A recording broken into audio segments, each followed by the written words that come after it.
आगे की कहानी पढ़ते हैं। तो दो सेंटर अपन ने डिस्कस कर लिए, एक सेंट्रोइड और दूसरा इन सेंटर।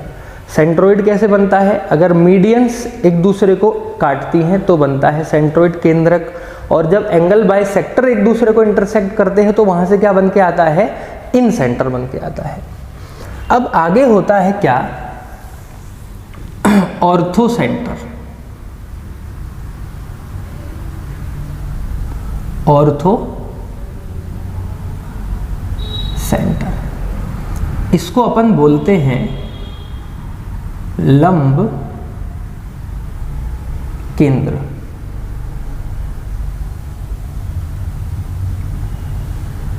कई बच्चों ने तो नाम से ही क्लिक कर लिया होगा कि सर इसका नाम ही लंब केंद्र है, मतलब मुझे 3 लंब खींचने पड़ेंगे त्रिभुज में। जी बिल्कुल खींचने पड़ेंगे। जैसे देखो, एक त्रिभुज बना लिया बेटा मैंने ABC, ABC, और आपसे कहा कि A शीर्ष से अगर सामने वाली भुजा पे एक शीर्ष लंब डाल दिया जाए एल्टीट्यूड, तो ये लंब होगा AD। B से AC पे एक परपेंडिकुलर डाल दिया AE, C से AB पे एक परपेंडिकुलर डाल दिया CF। तीनों शीर्ष लंब, तीनों परपेंडिकुलर जिस पॉइंट पे इंटरसेक्ट करते हैं वो पॉइंट क्या कहलाता है? ऑर्थो सेंटर कहलाता है। उसको अपन बोलते हैं बेटा लंब केंद्र। बिल्कुल अलग अलग चीजें पढ़ रहे हैं अपन, कंफ्यूज होने की कोई जरूरत नहीं है। अब मैंने कहा आपसे कि ये वाला एंगल 90 से कम है, ये वाला 90 से कम है, ये वाला 90 से कम है, तो ये किस प्रकार का ट्रायंगल होगा? ये होगा एक्यूट एंगल ट्रायंगल। इसको बोलेंगे अपन न्यून कोण त्रिभुज। बोलेंगे कि नहीं बोलेंगे न्यून कोण त्रिभुज? आगे मैंने बनाया एक राइट एंगल ट्रायंगल समकोण त्रिभुज। समकोण त्रिभुज मतलब जिसका एक एंगल कितने डिग्री का हो? 90 डिग्री का हो। ये वाला मैंने 90 का मान लिया और नाम दे दिया A, B इस पॉइंट को, C इस पॉइंट को। इस ट्रायंगल में मुझे क्या खींचना है? लंब केंद्र खींचना है, ऑर्थो सेंटर। तो शीर्ष से सामने वाली भुजा पे लंब डालना था। आप कहोगे सर शीर्ष से सामने वाली भुजा पे तो पहले से ही लंब डला हुआ है। शीर्ष से AB पे लंब डालना था, तो आप कहोगे C से AB पे तो पहले से ही 90 डिग्री का एंगल बनने लग रहा है। फिर काम रह गया B से और AC पे परपेंडिकुलर डालने का, तो B से AC पे परपेंडिकुलर आप ये डाल लोगे। अब देखो, एक परपेंडिकुलर ये रहा, एक परपेंडिकुलर ये रहा और एक परपेंडिकुलर ये रहा। तीनों परपेंडिकुलर एक दूसरे को B पॉइंट पर इंटरसेक्ट करते हैं। इसको बोलते हैं राइट एंगल पॉइंट, समकोण वाला बिंदु। तो सवाल आता है, समकोण त्रिभुज का लंब केंद्र कहाँ होता है? समकोण त्रिभुज का लंब केंद्र समकोण वाले बिंदु पर स्थित होता है। आगे मैंने बनाया ऑब्ट्यूस एंगल ट्रायंगल, वो होता है अधिक कोण त्रिभुज।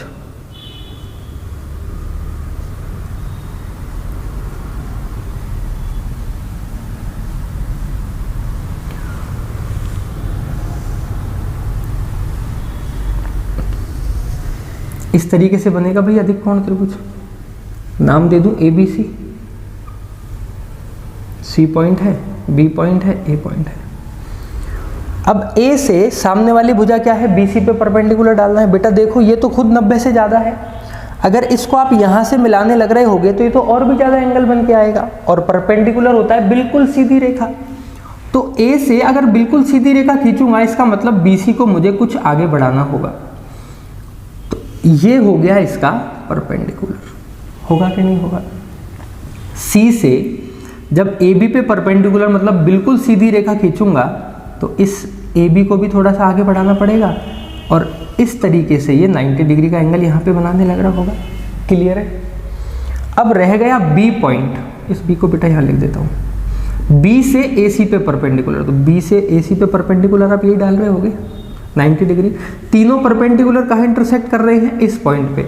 तो अधिक कोण त्रिभुज में जो इसका लंब केंद्र होता है वो त्रिभुज के बाहर होता है, नीचे की साइड यहाँ पे होगा। जो सबसे बड़ा कोण होता है उसके पीछे की साइड होता है उस त्रिभुज का क्या, लंब केंद्र, ऑर्थो सेंटर। क्लियर है बेटा? सवाल पूछता है यहाँ से 10+2 में बहुत ज़्यादा बार, नोट कर लीजिए एक बार साफ साफ जल्दी से, ठीक है।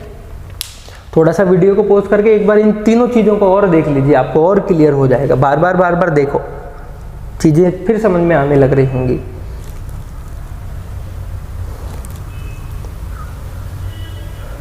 नोट करो।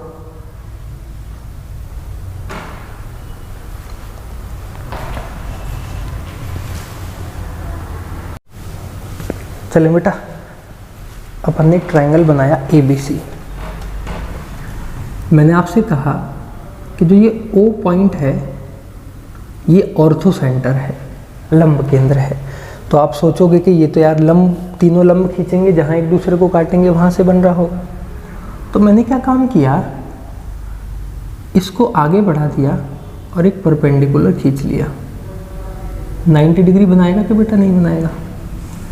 ऐसे ही एक C पॉइंट से परपेंडिकुलर डाल दिया, ये भी 90 डिग्री बनाने लग रहा होगा। इसको खींचेंगे तो ये भी यहीं पे काटेगा, जाहिर सी बात है। अब एक बात बताओ,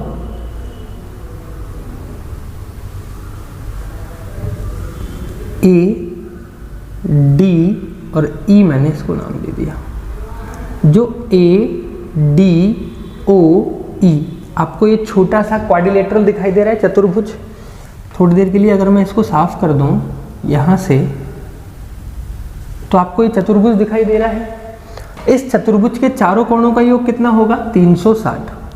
90 डिग्री इसने घेर लिया, 90 डिग्री इसने घेर लिया, तो 180 तो गया। अब इन दोनों का सम कितना बचने लग रहा होगा?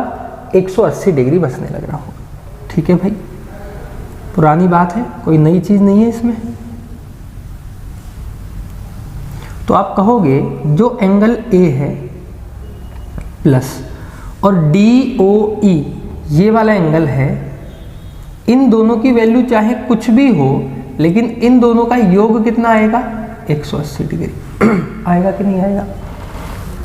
अब अगर इन दोनों का योग 180 आने लग रहा है, तो एक लाइन ये है, एक लाइन ये है। जब दो लाइन एक दूसरे को इंटरसेक्ट करती हैं किसी पॉइंट पे, तो ये वाला एंगल इस वाले एंगल के बराबर होता है, इसको बोलते हैं शीर्षाभिमुख कोण। तो ऐसे ही जो ये एंगल है वो इस एंगल के बराबर होने लग रहा होगा। तो आप कहोगे यहाँ से जो एंगल DOE है, DOE है, ये एंगल ये बराबर होगा एंगल BOC के, BOC के। तो अब मुझे बताओ, अगर DOE की जगह मैं BOC लिख दूं यहाँ पे, तो कुछ गलत थोड़ी है। Angle A plus angle BOC, इन दोनों का योग कितना होगा बेटा? 180 डिग्री। होगा कि नहीं होगा? बस ये रिजल्ट मुझे फोकस करवाना था। ये रिजल्ट अपन ने निकाल लिया। कैसे निकाला? कैसे सवाल पूछेगा? वो पूछेगा एक ट्राइंगल है ABC, ABC, O जो पॉइंट है वो ऑर्थो सेंटर है, तो BO को मिला दिया और CO को मिला दिया। वो कहेगा अगर ये वाला एंगल 50 डिग्री का है तो बताइए ये एंगल कितने डिग्री का बनेगा। तो अगर मुझे ये एंगल निकालना है तो आपको पता है angle A plus BOC, angle A plus BOC, इन दोनों का सम कितना होना चाहिए? 180। तो 50 में क्या जोड़ूं कि 180 आ जाए? 130, 130 डिग्री। तो इसका एंगल कितना हो जाएगा? 130 डिग्री का। नोट कर लीजिए बेटा, 130 डिग्री। क्लियर है? चलो नोट कर लो। अलग अलग है, बिल्कुल कंफ्यूज मत होना भाई। मीडियंस में, एंगल बाइसेक्टर्स में और परपेंडिकुलर में, तीनों बिल्कुल अलग अलग चीज़ें होती हैं। बस एक बार आप अपने जहन में उतार लीजिए, आपको सब कुछ क्लियर हो जाएगा, कभी कोई कंफ्यूजन नहीं होने लग रहा होगा। अच्छा टॉपिक है, इसलिए मैंने उठाया था ये मेंसुरेशन के जस्ट बाद। इसके बाद अपन मेंसुरेशन के सवाल करने लग रहे होंगे, ठीक है। ये भी मेंसुरेशन में यूज़ होता है, इसलिए सेंटर्स ऑफ ट्राइंगल अपन पहले पूरा पढ़ लेते हैं बेटा, है ना। चलो अब लास्ट अपना बचा सरकम सेंटर, जिसको अपन बोलते हैं परिकेंद्र। आगे परिकेंद्र, ठीक है, इसको अपन बोलते हैं बेटा सरकम सेंटर। ये सरकम सेंटर क्या है? सरकम सेंटर क्या होता है? मान लीजिए मैंने कोई ट्रायंगल बना लिया और इस ट्रायंगल में मुझे 3 परपेंडिकुलर बाइसेक्टर्स खींचने हैं। परपेंडिकुलर बाइसेक्टर का मतलब क्या होता है? जैसे मान लीजिए कोई लाइन अपन ने ली AB और AB लाइन पे मुझे खींचना है परपेंडिकुलर बाइसेक्टर।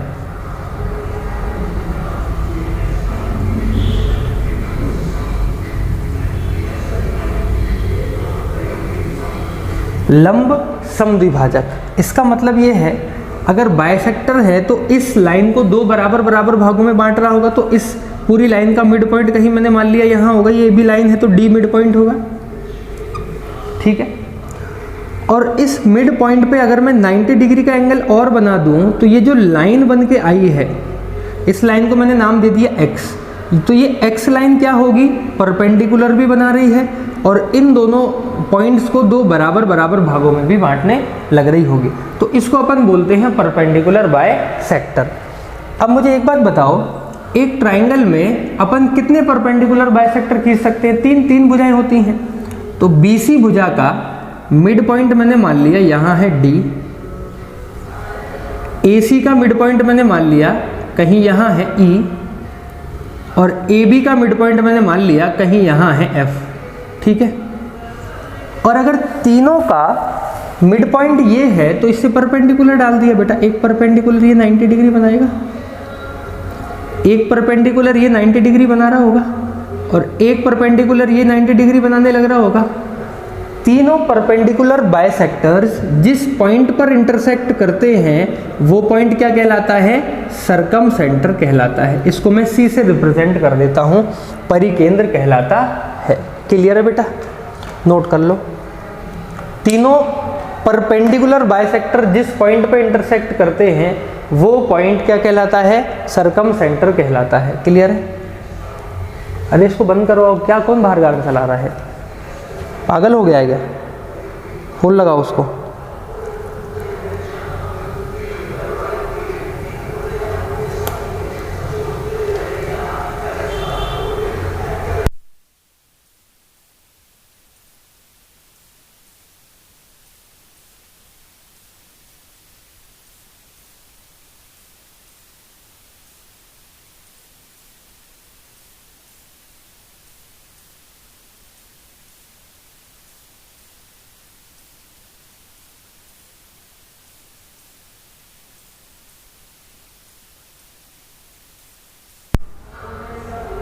क्लियर है बेटा?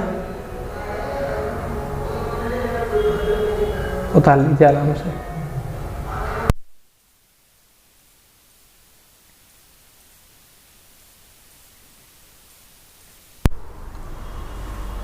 सही है, चलें आगे। अब देखो, जैसे अपन ने परपेंडिकुलर बाइसेक्टर किया था कि एक्यूट एंगल ट्रायंगल में अलग होता है, राइट एंगल ट्रायंगल में अलग होता है, ऑब्ट्यूस एंगल ट्रायंगल में अलग होता है, तो ऐसे ही अपन इसमें खींच के देखते हैं। एक बार मैं सरकम सेंटर समकोण त्रिभुज में खींच के देखता हूं। ये 90 डिग्री है। क्या काम करना है? सबसे पहले मिड पॉइंट्स ढूंढने हैं, उसके बाद उन पे परपेंडिकुलर अपने को डालना है। तो मिड पॉइंट बेटा इस लाइन का कहीं यहाँ होगा, इस लाइन का मिड पॉइंट कहीं यहाँ होगा, इस लाइन का मिड पॉइंट कहीं यहाँ होगा। इस पे जब परपेंडिकुलर डालोगे तो बिल्कुल सीधा डाल रहे होगे 90 डिग्री। इस पे जब परपेंडिकुलर डालोगे तो बिल्कुल सीधा डालोगे 90 डिग्री। इस पे जब परपेंडिकुलर डालोगे तो बिल्कुल सीधा डालोगे 90 डिग्री। अब आप मुझे बताओ कि ये परपेंडिकुलर और ये परपेंडिकुलर तीनों एक दूसरे को इस पॉइंट पर इंटरसेक्ट करने लग रहे हैं, तो समकोण त्रिभुज का परिकेंद्र कर्ण के मध्य बिंदु पर स्थित होता है। ये कर्ण का मध्य बिंदु है कि नहीं है? चलो, यही चीज मुझे खींचनी है ऑब्ट्यूस एंगल ट्रायंगल अधिक कोण त्रिभुज में। तो वही काम, मिड पॉइंट ढूंढो, यहाँ है, मिड पॉइंट ढूंढो, यहाँ है, मिड पॉइंट ढूंढो, यहाँ है। 90 डिग्री बना दिया, 90 डिग्री बना दिया, बिल्कुल सीधी लाइन, 90 डिग्री बना दिया, बिल्कुल सीधा। त्रिभुज के बाहर काट रहे, नहीं काट रहे एक दूसरे को, ठीक है। तो अधिक कोण त्रिभुज का परिकेंद्र त्रिभुज के बाहर स्थित होता है। देखो, जब मैंने लंब केंद्र खींचा था तो इस बड़े वाले कोण के पीछे आया था, परिकेंद्र हमेशा कहाँ आएगा? इसके सामने, मुंह के सामने आ रहा होगा। क्लियर है बेटा? नोट कर लो इन दोनों को, पॉज करके उतार लीजिए।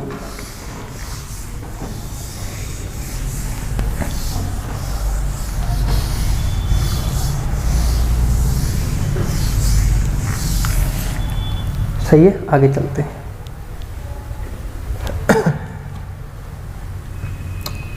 अपन ने क्या किया, एक ट्रायंगल बनाया ABC, और मैंने आपसे कहा कि ये पॉइंट बेटा सरकम सेंटर है, स्मॉल सी मैंने इसको नाम दे दिया।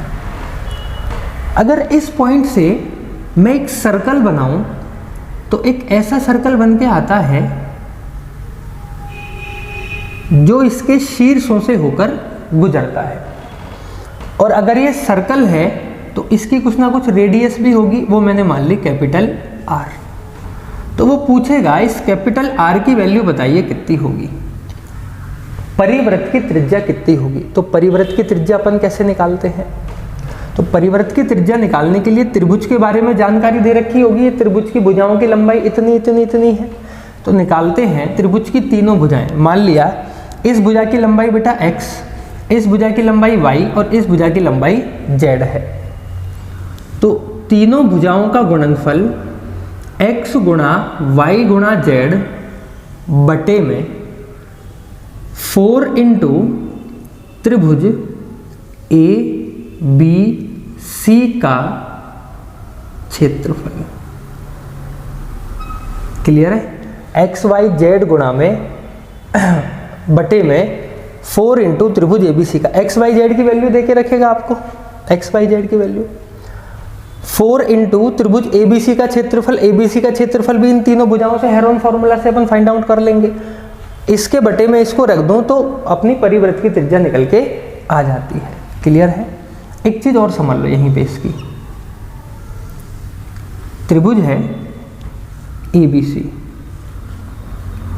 अगर ये पॉइंट C सरकम सेंटर है और इस सरकम सेंटर से मैं B को मिला दूं और इस सरकम सेंटर से मैं इसको मिला दूं, तो जो ये वाला एंगल बन के आता है ये इसके सामने वाले एंगल का दुगुना होता है। कब दुगुना होगा? जब ये क्या होगा बेटा? सरकम सेंटर होगा। अगर इसकी वैल्यू x है तो इसकी वैल्यू कितनी हो जाएगी? 2x। जैसे मान लीजिए इसकी वैल्यू अपने को दे रखी है 40 डिग्री, कोण A बराबर 40 है। पूछेगा कि इस वाले एंगल की वैल्यू बताइए, तो ये वाला एंगल कितने डिग्री का हो जाएगा? 80 डिग्री का हो रहा होगा। बात समझ आती है? ठीक है बेटा, नोट कर लो।